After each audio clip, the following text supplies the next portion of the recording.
everybody. This is BJ from the 478, and I appreciate you tuning into my channel. If you're not a subscriber, please like, subscribe, and share this video. And today what we're gonna do is install a Mechman 370 in a 2009 Chevy Tahoe. Let's get to work. So, what I want to give you a rundown is the type of stuff I'm gonna use on this, and the type of stuff and the tools that you'll need to complete this job. First, you'll need a Serpentine Build Kit, and what this does is it's built to actually take your serpentine build off, and it comes with an array of assortments, and it's made by Power Build. I love this. I've had this thing for a minute. They're harder and harder to find now, but you can, if you don't have one of these and you don't want to spend any money for it, you can also rent them at your local AutoZone. So I need that. I need some good wire cutters, and that's about it, people, and a little elbow grease. I do have some heat shrink, and what I want to let you know is the type of wire I'll be using. The type of wire I'm going to be using is the T-Spec. It's copper power wire, and man, this stuff right here is the bomb. When I say the bomb, let me show you the difference between just regular power wire, copper clad, and a real copper wire.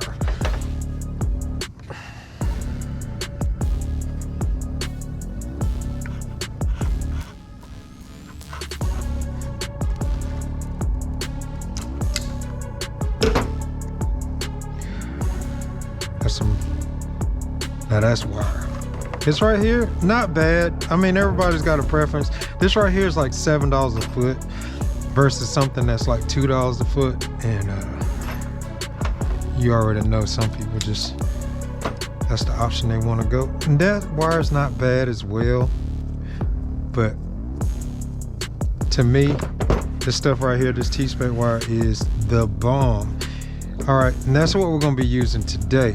And saying that, also, what you're gonna need is to actually have a new negative for this negative terminal, which I'm using T-Spec as well, because right here, when you're hooking up the new alternator on here, you see, I don't know if y'all can see that, but this ring right here, it doesn't detach. So the only way to get it off is actually either take the grounds loose that's attached to the motor and from the chassis, or cut it. That's the reason why I had that T-Spec piece over here. So let's do that. Please, when you're doing this alternator, first thing you need to do is disconnect the power and the ground. If not, you want to see that light show, make it happen. So got that. Let's get the ring out of here. And what the ring does is actually triggers, it senses the voltage, and it actually kicks it on to, you know, for the alternator to charge. And don't hook that up and see what you get. You're liable to burn up the aftermarket alternator. Ask me how I know, people, because I've done it. So this wire right here, I will be changing as well, which goes to here with a big 3, which is a big 3 will be consist of your power wire going to the back, which is out gauge, and this out gauge wire right here actually runs from the back to the front.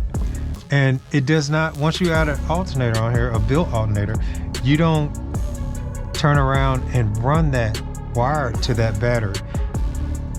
That wire right there goes to the alternator. From the alternator back to there, or a lot of people will, you know, keep this on there, but I usually change it. The reason being, this built alternator, the one I'm about to put on there, actually charges that back battery. Well, in order for it to sense a voltage drop correctly, the ground that I'm gonna add onto the new alternator has to run through this.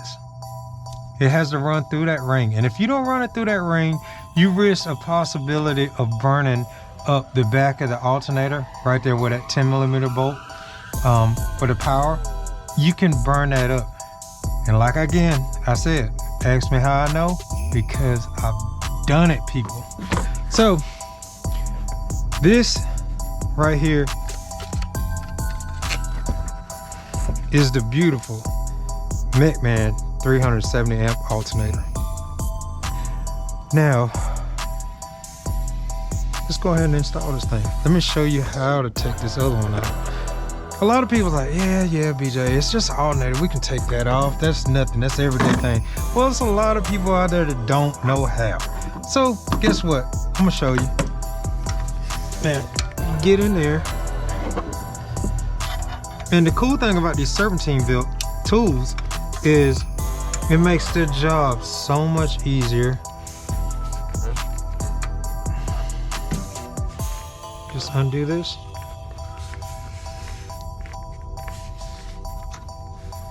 And bam, you're done, son.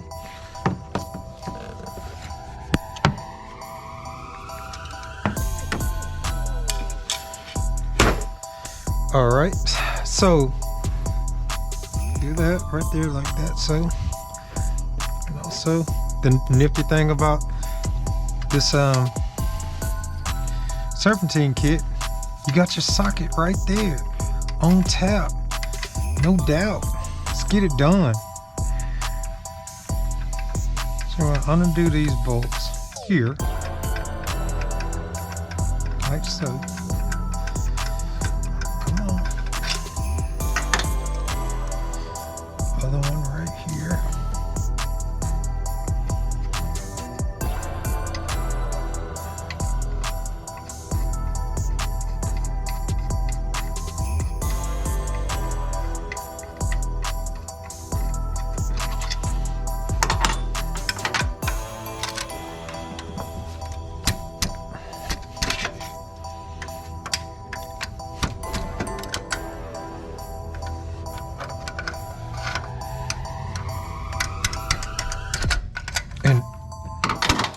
Out of there.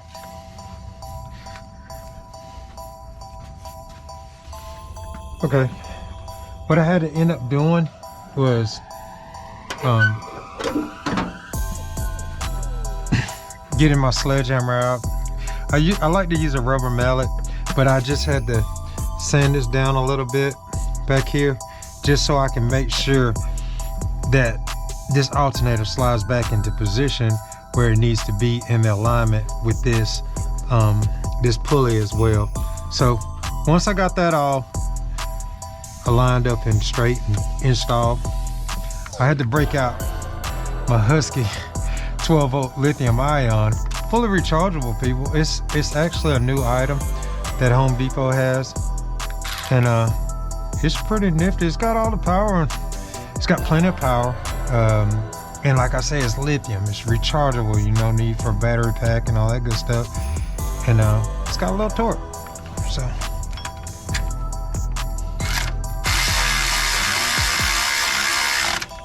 Oh yeah.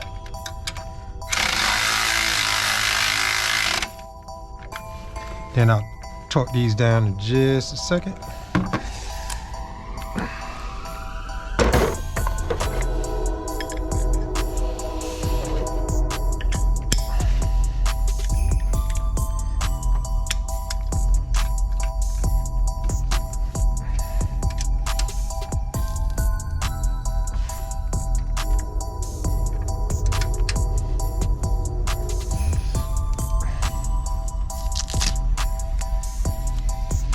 It actually works pretty good for my GoPro. Anybody using your GoPro, these neat little remotes help you start and stop. I think I bumped it earlier and I had to restart everything. So shit, things happen, as should.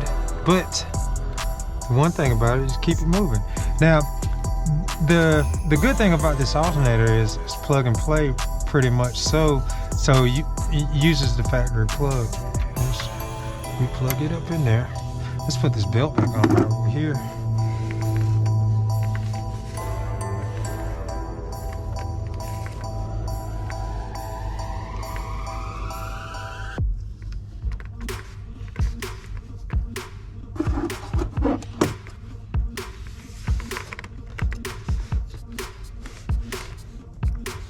And people, just take your time. Make sure you got everything connected. No one likes to keep going behind stuff, and no one wants to pay you to do a job. Or if you're doing it for yourself, have at it, but no one wants to pay you for a sloppy job. No. Easy peasy. And that's it. Let me make sure this belt is not kinked up a little bit. You're gonna want to put this back in this groove. I don't know if you can see it, but you see where the paint came off of this pulley? You're gonna want to put it back in the groove. That way it doesn't have to fix itself in the long run. As you can see, you see me just caught that belt's riding the edge. You don't want these belts to come off, especially for customers leaving your shop or leaving your house after you install your alternator. Nothing worse than this belt coming off, because you won't have any power steering. All right, so what I'm gonna end up doing, I'm gonna make some more fittings, the out gauge piece, so I can do the big 3 upgrade. And to be honest with you, a lot of people like to run just one ground. So what I'm gonna end up doing is I'm gonna take this and undo this bolt here. It's a 10 millimeter too, and I'm probably gonna go straight down here to the chassis and just give it a little more, you know, a better ground. Reason of being, great grounds makes your system just perform a whole lot better. Ground actually a good ground actually keeps your system from burning up. And when I say your system burning up, you get hot wires that will start melting on loose connections. Is the first thing that'll melt your hot wire, and also bad grounds. Get yourself some good grounds, and trust me, your system will behave and function properly like it's supposed to. So I'm gonna get on out of here. Today is, you know what I'm saying, it's been a long day, but when I come in the morning, start it all over, and I'll show you how to put the big 3 on here, and then we're gonna get this thing playing. Thanks for tuning in. See you tomorrow. So, have to knock that down just a tad.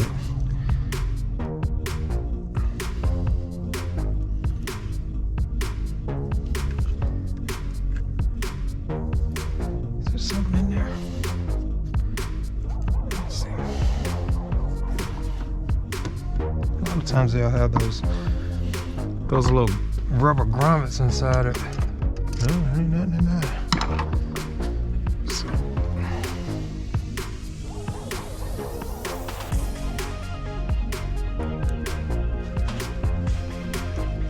Yeah.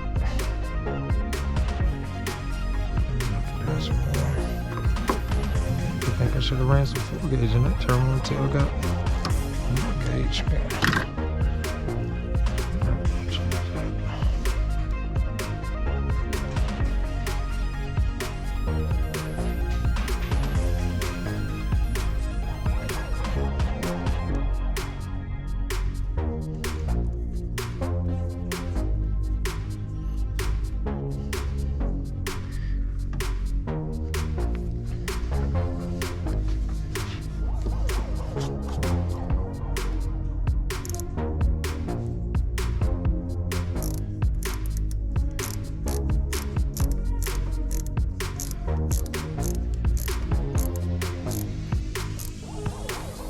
Now, this is a little tip, I don't know if anybody knows, but you can get these bits out of any bit kit that you buy, but you can turn around and also take your ratchet wrench, which is a 1/4, and it slides right in there. I use this little tool, or anytime I got some speakers in the windows and stuff like that.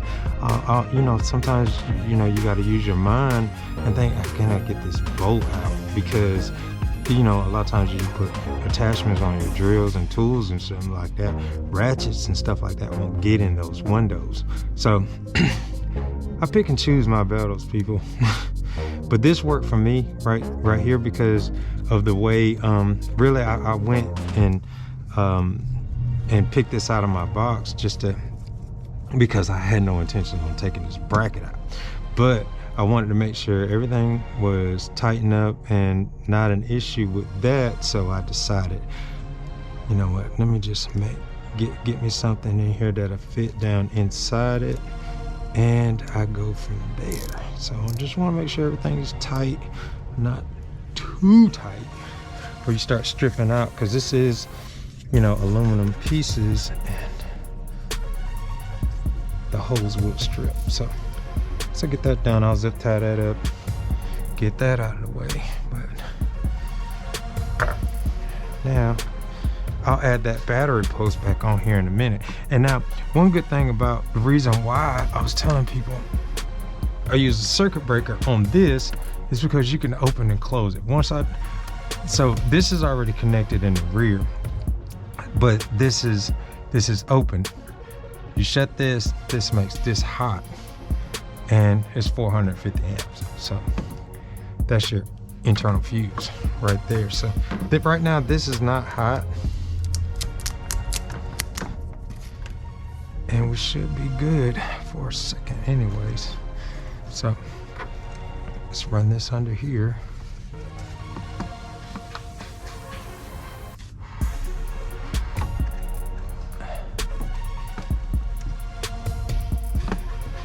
So get it on there, like this right there. And even though this is this isn't hot, I can't help it. I treat it as if it still had power on it, because, you know, you don't want to get introduced to that light show. Trust me, it's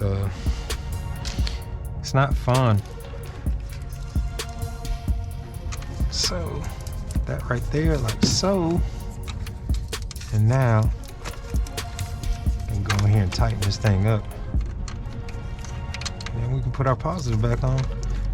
Let's do this. Let's put the small one on there.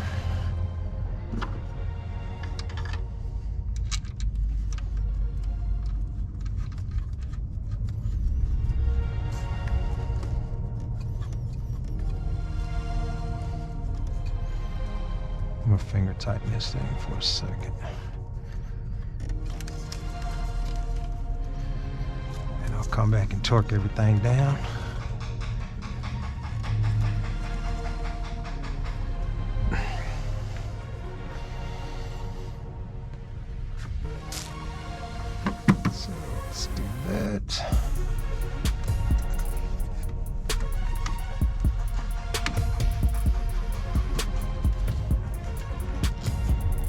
So now I got everything routed up, and so before I start tightening up stuff, you see I can move this because I'm not sure exactly where I want to make sure everything's out of the way. I want to stay clear of this. I don't need this wire hanging on the motor. So you can use these top pieces up here, just run you some zip ties on that, keep this wire out of your way. I'll make sure everything's tightened down, and then I can start zip tying this stuff up, and I can put this bracket back on,